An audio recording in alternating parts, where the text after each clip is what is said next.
Oil pulling அது எப்படி பண்ணுறது? காலையில் எழுந்ததும் எதுவும் சாப்பிடாமல் இதயம் வளர்த்தை வாயில ஊத்தி நல்லா கொப்பளிக்கணும், அப்புறம் அதை துப்பிடணும்.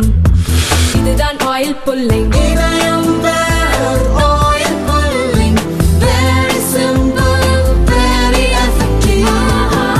திருநெல்வேலி மேலப்பாளையம் அலங்கார் திரையரங்கில் அமரன் படம் திரையிடப்பட்டிருந்த போது நவம்பர் 16ஆம் தேதி அதிகாலையில் மர்ம நபர்கள் 3 பாட்டில்களில் அடைத்து கொண்டு வந்த பெட்ரோல் குண்டுகளை வீசினர். இதில் திரையரங்கத்திற்கு பெரிய பாதிப்பு ஏற்படவில்லை. இந்த சம்பவத்தில் முதலில் உள்ளூர் போலீசார் துணை கமிஷனர் விஜயகுமார் தலைமையில் விசாரித்து இருவரை கைது செய்தனர். பின்னர் இந்த வழக்கு தமிழக போலீஸ் தீவிரவாத தடுப்பு பிரிவிற்கு மாற்றப்பட்டது. தீவிரவாத தடுப்பு பிரிவு எஸ்பி ரமேஷ் கிருஷ்ணன் தலைமையிலான குழுவினர் மேலப்பாளையத்தில் முகாமிட்டு விசாரித்தனர்.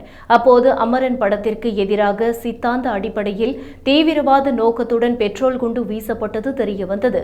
இதன் பின்னணியில் முக்கிய நபராக செயல்பட்ட மேலப்பாளையம் அல் அமீன் நகரைச் சேர்ந்த ஹிம்தியாஸ் தலைமறைவாக இருந்தார். அவர் மீது பல்வேறு வழக்குகள் நிலுவையில் உள்ளன. அவரை போலீசார் தூத்துக்குடி மாவட்டம் ஆத்தூரில் கைது செய்தனர். இந்த சம்பவத்தில் போலீசார் 5 பேரை கைது செய்த நிலையில் மேலும் தொடர்புடைய நபர்கள் குறித்தும் தீவிர விசாரணை செய்து வருகின்றனர்.